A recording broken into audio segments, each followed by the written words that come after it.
Welcome to Alaska Weather, a production of Alaska Public Media and the National Weather Service, Alaska Region. Produced and broadcast daily from the studios of KAKM, Alaska Weather provides complete forecasts, public, marine, and aviation for all of Alaska. Alaska Weather is made possible by the following sponsors.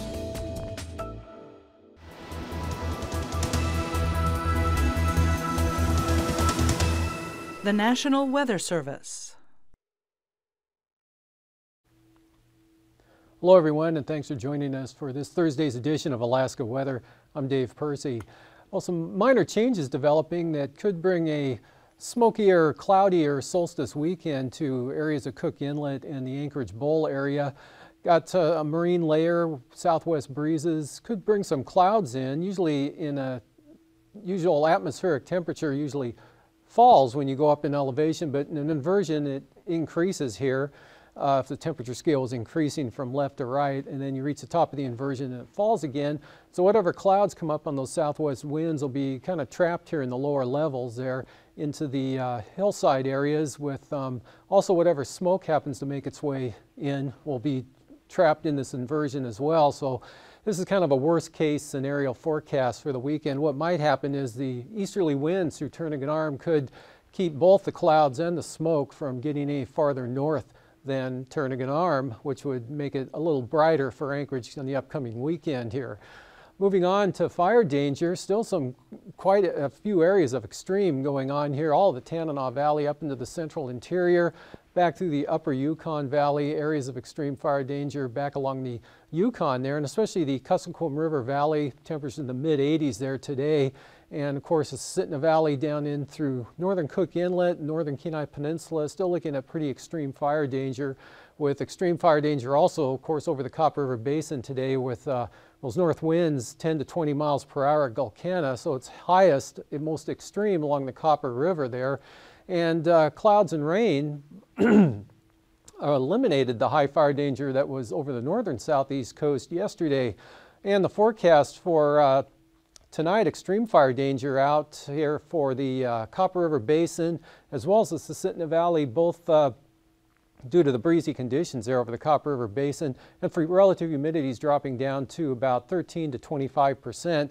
These are out until 9 p.m. this evening, and the remainder of these extreme fire danger warnings are out through tomorrow evening until actually midnight tomorrow night for the eastern slopes of the eastern Alaska range areas, central and eastern Tanana Valley, upper Tanana Valley 40-mile country, the upper Yukon Valley, even the southeastern slopes of the Brooks Range here, Koyukuk Valley, again, extreme fire danger expected there through tomorrow evening, and also the northern Kuskokwim Valley. Denali here seems to be only in the high fire danger, or the very high to high to very high. Either that or it was left out as an oversight. But the western Tanana Valley conditions a little better, and back out to the west and to the north, better conditions as well, just high to very high fire danger in those locations. And moving on to the satellite imagery, here's the next storm system that's probably going to bring small craft advisories and possible gales into the western Aleutians tonight, and then that'll slide over to the central Aleutians with some rain and increase in the winds during the day tomorrow. And then another system back here toward Kamchatka Peninsula. And on the goes west imagery, you can see all the clouds and moisture down here over the southern, or over all of the southeast coast here. Some of that working back in toward the Alaska range to a lesser extent, but rainfall amounts range from about 1/10 of an inch at Juneau to Shelter Cove farther to the south, picking up about 1/3 of an inch. Otherwise, Elfin Cove had about 1/4 of an inch of rain. Those all 24-hour amounts ending at 4 p.m. this afternoon. So precipitation amounts generally 1/10 to, in some cases, 1/3 of an inch or a little bit more. But that cuts off here. A lot of low clouds though up along the North Gulf Coast today, and then some high stuff coming southward here from the interior. Big upper level high now out over the Bering Sea, and the clockwise flow around that bringing some cirrus southward right through this area down in across the Kenai Peninsula areas. And then a band right through here associated with a trough crossing the eastern Arctic coast there. Had an area of thunderstorms develop this afternoon over the Brooks Range between Anatuvik and to the north of Bettles this afternoon, kind of a cluster of thunderstorms there. Otherwise, everything else, some showers and thunderstorms mostly just east of the border there, the Panhandle. And there's a leading edge of the cloud associated with the next system. On the chart today, what shows up is the low clouds, and they're south of the Pribilof. Sunny day here over the St. Paul, St. George area. A lot of sunshine along the southwest coast, Nunivak Island, right up through the Bering Strait, St. Lawrence Island, sunshine. Seward Peninsula, Norton Sound, Northwest Valleys all seeing sun today. Then you get into the more cloudy conditions up over the North Slope and the Arctic coast with the showers and again the scattered thunderstorms occurring there north of Bettles to about Anatuvik, but mostly to the west of Chandelar Lake. And then areas of low clouds and fog along the Arctic coast. That was mostly in around Barrow. They were down to 3 miles earlier in fog with kind of a light west wind condition going on there. And then a band of low clouds and fog here on the Bering Sea side of the Alaska Peninsula, but the peninsula itself and just to the south saw mostly sunny skies today. That kind of increases out toward the Fox Islands and a lot of clouds, scattered showers, areas of fog. Shimia down to a half mile today in fog. That front really not affecting the area yet. And then the upper level low here over the southeast coast bringing the clouds and showers, as I mentioned, rainfall to that entire area there, but clear and dry conditions all the way over into the Yukon. And that's going to continue tonight with the thermal low in over the interior. That'll keep that light southwest breeze going up Cook Inlet. So the low cloud deck will again reform and move back onto the North Gulf Coast into Prince William Sound again. Probably staying out of southern Cook Inlet for tonight, but the east side of Kodiak Island should stay in the clear zone there, but the west side, Chillicothe Strait, back to the southwest, pretty good chance of seeing some of that low cloud deck moving into that area and along the Alaska Peninsula here.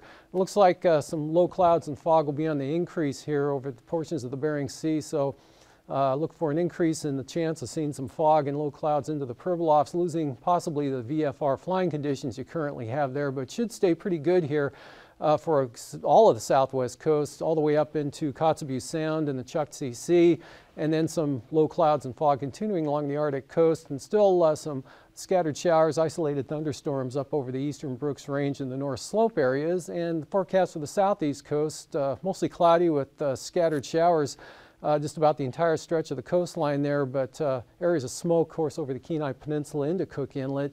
But the rainfall, not quite as much tonight as what you've seen over the last 24 hours or either tomorrow. Partly to mostly cloudy conditions there for the southeast coast. General area of upper low pressure persisting over the area there. So scattered showers, again, a possibility anywhere there over the southeast coast. Again, low clouds also right along the coastline there tomorrow up into Prince William Sound. Trying to burn back a little bit, probably not to the extent that it decreased today, but over the south central Alaska, there's a chance of an isolated shower or a thunderstorm developing over the Kenai Peninsula, a chance of scattered thunderstorms over the Talkeetnas, the central western Alaska range, up into the interior of the White Mountains, just scattered isolated activity up here, extending back up to the eastern Brooks Range area. Low clouds and fog continue up along the Arctic coast there, but a lot of sunshine again here over all of the western interior. Temperatures, Kuskokwim Valley up into the Tanana Valley in the lower to mid 80s tomorrow. Still rising up to near 80 in the Susitna Valley, especially around Talkeetna. Same thing over in the Copper River Basin. Sunny skies, highs near 80, 75 to 80. Sunshine all the way down into Bristol Bay with temperatures quite warm in the 70s, the lower 80s over the inland areas, even the coastal range warming up into the 70s, but still low clouds and fog here on the Bering Sea side of the Alaska Peninsula. So from about Pilot Point on down to Port Hayden, Nelson Lagoon into Cold Bay, look for mostly cloudy skies, areas of patchy fog, but on the south side, Chignik and Sand Point look pretty good again tomorrow with mostly sunny skies, cloudy areas of fog for the eastern Aleutians, and then this increase in the winds here, southeast, east-southeast, 15 to gust 35 miles per hour, actually 20 gusting 35 miles per hour here coming into the central Aleutians, Adak and Atka with rain from Atka all the way back out to Shimia. And moving on to the forecast for Saturday, scattered showers, isolated thunderstorms, again a possibility here for the Kenai Peninsula, especially along the central and western Alaska range passes and possibly the Talkeetnas as well. Showers possible there over the Wrangell Mountains too, and then That's scattered activity, especially mainly over the White Mountains there up to the northeast, but a little farther south now. Should be mostly sunny day there for the eastern Brooks Range and the North Slope, and still that area of low clouds and fog kind of on the increase now up along the Arctic coast there, probably tomorrow night and into Saturday. So it'll be a little more widespread marginal VFR to IFR up in that area. Otherwise down here, again, partly to mostly cloudy with scattered showers both tomorrow and Saturday for the Panhandle. Low clouds and fog now possibly getting into Cook Inlet, and again that'll come on those southwest winds along with whatever smoke happens to get caught up in those. But again, it all depends. If the higher pressure here builds over the Prince William Sound area a little more and stays lower pressure in the Susitna Valley, those east winds through Turnagain Arm will cut both the low clouds and the smoke off and keep it south of the Anchorage area or off to the west. But again, the thunderstorms over the western Alaska Range, Bristol Bay, another sunny, warm day there for Saturday. Good start to the weekend right up across Norton Sound, the Seward Peninsula. Lots of sunshine, warm temperatures there up into the northwest valleys. And this front weakening now, still looking at some small craft advisory winds here from the southeast up to 25 knots here for the western Alaska Peninsula, mostly over the eastern Aleutian areas, and then a band of rain wrapping back down into the west central Aleutians there with showers behind the front, so scattering out over Adak and Atka, possible clearing there, but don't expect anything too much. Big change is the increase in the low clouds here and fog. They'll probably slip on up into Cook Inlet during the day Saturday, be a little more extensive in over Prince William Sound and the entire North Gulf Coast. Temperatures today down across the Panhandle with all the clouds and showers around, mostly in the mid to upper 50s, although Juneau did push up to 60 this afternoon at 4 p.m. 58 over at Yakutat, 59 in Cordova, Valdez up to 64, 77 in Palmer, 63 down at Kenai, 66 in Homer. They were up to 71 earlier today, 60 degrees over at Seward. Down at Kodiak, a nice 73 degrees with sunshine there. Up in the Copper River Basin, again 76 degrees, north winds gusting over 20 miles an hour at Gulkana, 69 at Northway, 10 degrees warmer at Fairbanks with 79, up to 81 in Talkeetna. And McGrath had 81 also, 82 at Tanana, Fairbanks at 79, with a 69 degree reading at 4 o'clock over at Northway, 72 in Eagle, up to 80 in the Koyukuk Valley there at Bettle, 61 at Anatuvik, and thunderstorms right in this area this afternoon with showers extending back to the northeast toward Arctic Village where they had 72. Up along the Arctic coast there's a 36 at Barrow, but with the fog and low clouds, but less of that. Warmer temperatures, 55 at Dead Horse, 52 at Atsuk, and a 49 degree reading there at Point Lay. Farther to the south, very nice conditions here, 73 at Kivalina and 74 in Kotzebue, 56 though at Nome, 61 at Golovin, same thing at Unalakleet there, and also at Tin City with a cooler 48 at Gamble there on western St. Lawrence Island. Down to the southwest, mostly in the mid-70s here, again from 81 at McGrath to 75 in Sleepmute, 72 at Bethel. Iliamna was 80 degrees at 4 o'clock. They pushed up to 81 since that time, 76 in King Salmon, 75 in Dillingham, with 50s here. Again, coolest conditions on the Bering Sea side of the Alaska Peninsula. That's Falls Pass with 49, but Sand Point was up to 51 and 61 at Sand Point. Upper 50s to lower 60s here for the Pribilof Islands, again with sunny skies, northeast winds just 10 to 15 miles per hour out there. Pretty nice day, and mid 40s to mid 50s here over the Aleutians. That's Atka with 46, while Adak had 54, 45 out at Shimia. Looking at lows for tonight in the upper 40s to lower 50s for the southeast coast, and then the mild 50s to lower 60s here over the southwest interior, extending right up into the Kuskokwim Valley there. Otherwise, the interior valleys, upper 40s to mid 50s, and upper 30s there for the central Arctic coast. Otherwise, 30s to lower 40s for the North Slope, and upper 40s to mid 50s here for south central Alaska. 40s out over the Aleutians with lower 50s for the Alaska Peninsula. Highs for tomorrow, a lot of 80s again, almost right down to the southwest coast there. Mid to upper 70s there for northern Bristol Bay, and the mid 80s up in toward McGrath and Nikolai again. Central Tanana Valley, Fairbanks forecasting a high tomorrow of 85 degrees, about the same over at Eagle. And 80 degree weather up into the upper Yukon and Koyukuk valleys with Bettles forecast at 81, 66 Anatuvik, upper 40s to lower 50s for the Arctic coast, and along the southeast coast, upper 50s to lower 60s, a little bit warmer than today. And for flying weather, again, the isolated thunderstorms here over the western Alaska Range, possibly the Talkeetna Mountains, and even a slight chance over the Kenai Peninsula tomorrow afternoon, late in the day. IFR here continuing on the Bering Sea side of the Alaska Peninsula, eastern Aleutians. A lot of IFR now forecast to get into the Pribilof Islands, extend all the way back to the western and central Aleutians, covering much of the Bering Sea. Marginal VFR with areas of IFR now increasing along the eastern and central Arctic coast. It's already going on in Barrow. That'll continue on and get a little bit worse there on the east side tonight with marginal VFR right along the coastline here tomorrow afternoon.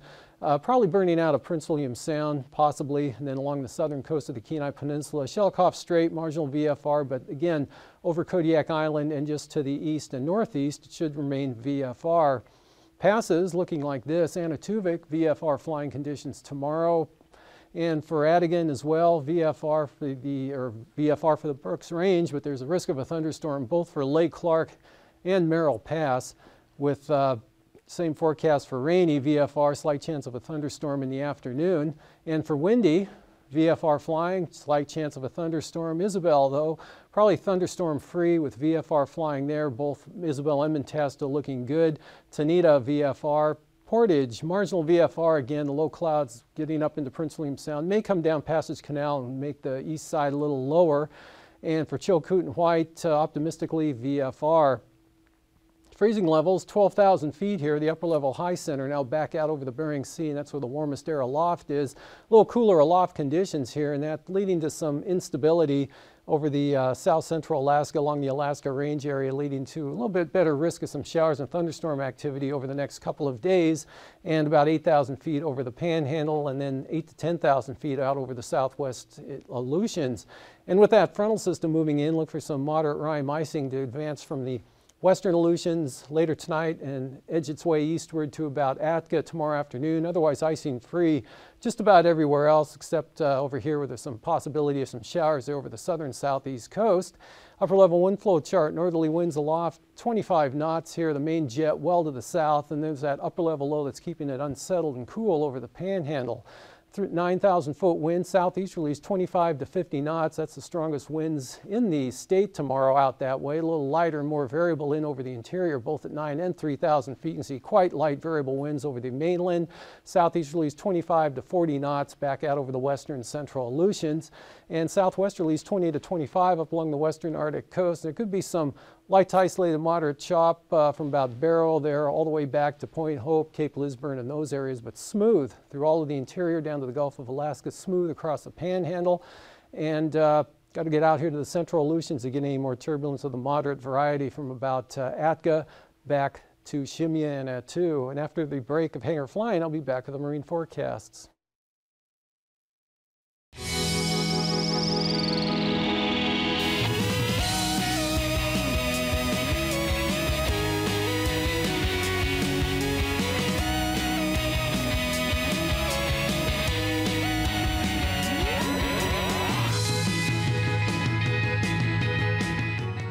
What a lineup! Hey there, stargazers. I'm Dean Regas, astronomer for the Cincinnati Observatory. And I'm James Albury, director of the Kika Silva Pla Planetarium in Gainesville, Florida. We're here to help you find your way around the sky tonight. So Dean, are you excited? I'm very excited. Wait, what am I excited about? The planetary alignment we've been talking about for months between Jupiter and Venus. Oh yeah, on June 30th. It's almost here. Yes, and before that, to get even more excited, the moon will join the dance and pass by Venus, Jupiter, and the bright star Regulus. A moon, star, and planets lineup? I'll be honest, I was just pretending to be excited before, but now, let's see it. Okay, we have our sky set up for Sunday, June 21st at 9 p.m. facing west. The sun is about to set, but you can just make out the waxing crescent moon hanging in the southwestern sky. As we run time forward, we can make the sun set. Then the brightest stars will begin to pop out. There's Venus, the brightest star-like object in the sky, often called the evening star, since for months at a time you can see it right after the sun sets in the west. Wish I may, wish I might, first star I see tonight is really a planet.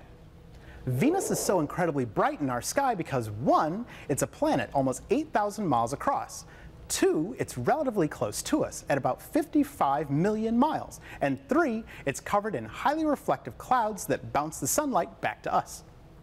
As the sun sets further and the sky gets darker, the next star that will pop into view is not a star either. I'll give you some hints. It's the 5th planet from the sun, the largest planet in the solar system, and rhymes with Moopiter.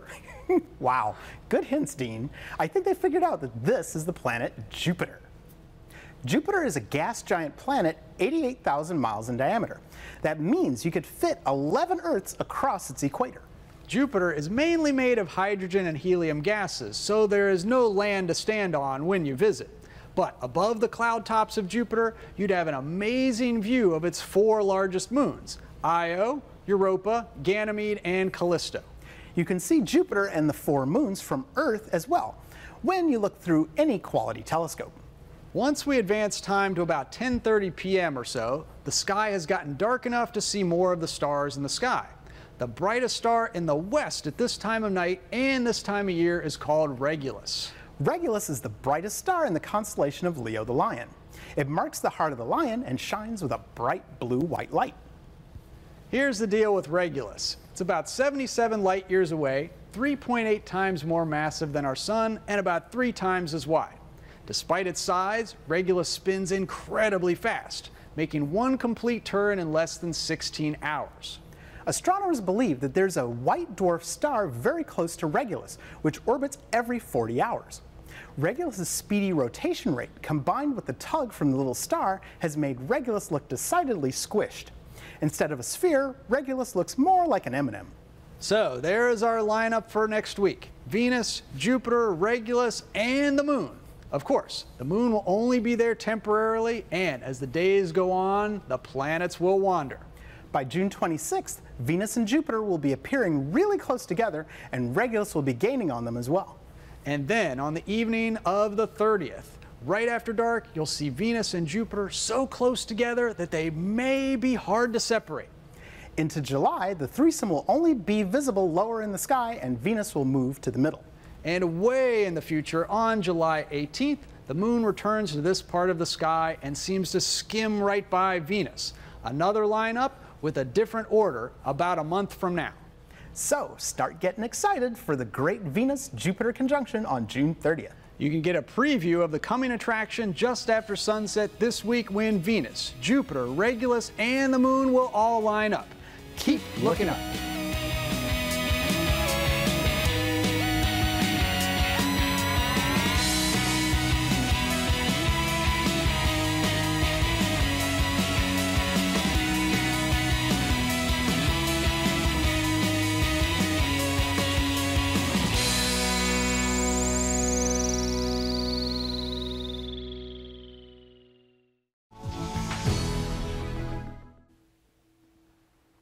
Well, today's sea ice analysis shows the ice edge lying pretty much east-west here from about Wainwright on back to the west, and the retreat of that's going to slow down over the next, or has slowed down due to lighter, more southwest winds now, but still expected to retreat and melt back to the north 10 to 15 knots by late Monday.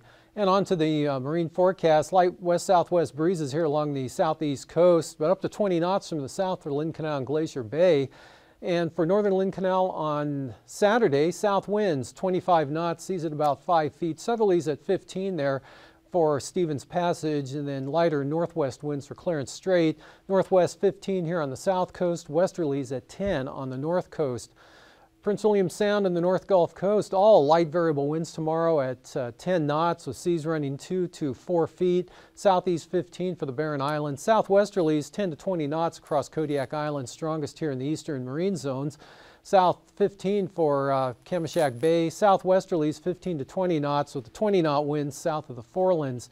And then for Saturday, light variable winds all around Kodiak Island here, Kamishak Bay down through Shelikof Strait. All of the North Gulf Coast, Prince William Sound, light variable winds, seas only 2 to 3 feet, and southwesterlies in Cook Inlet about 15 knots with 4-foot seas. And out to the west there for Bristol Bay, southwesterlies at 15 tomorrow, light variable winds here along the Bering Sea side of the Alaska Peninsula, west-southwesterlies at 10 knots on the Pacific side. And again, with that front advancing eastward, weakening, but still could kick off some 25-knot winds here on the Pacific side of the Alaska Peninsula, otherwise southeast to 20. Light variable winds southwest of Kodiak Island. Out in the Aleutians, light variable winds here pretty much for the Fox Islands, but small craft advisories, possible gales here south of Adak and Atka tomorrow afternoon from the east and east-southeast, but easterly small craft advisory extending all the way out to Shemya for tomorrow. And then for Saturday, north to northeast here, 25 knots. Good for small craft advisories there for Saturday. Lighter here for Adak and Atka, southeast, 15 to 20. Small craft advisories now for the Fox Islands, southeasterlies, 25 to 30 knots. Up along the southwest coast, northwesterlies at 15 knots tomorrow under high pressure, light variable winds for the Pribilofs and much of the Bering Sea.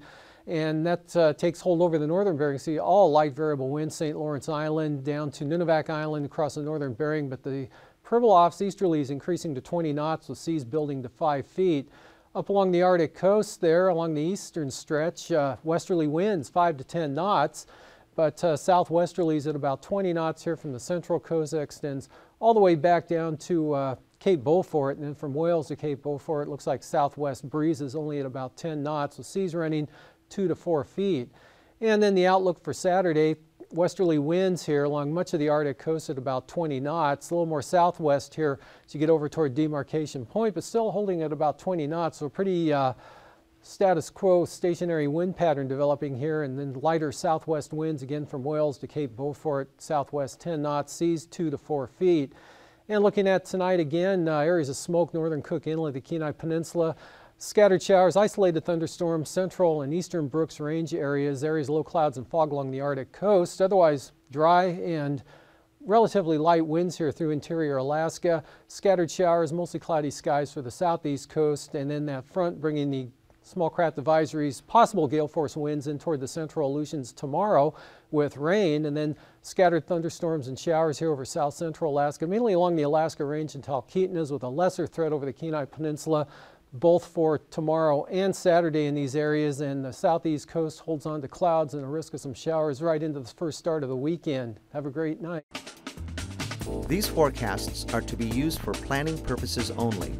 Call 1-800-WX-BRIEF for a formal pre-flight briefing. Always file a flight plan before you go flying. The U.S. Coast Guard Auxiliary urges you to leave a float plan with a friend or the harbor master before you go boating. Alaska Weather is made possible by the following sponsors.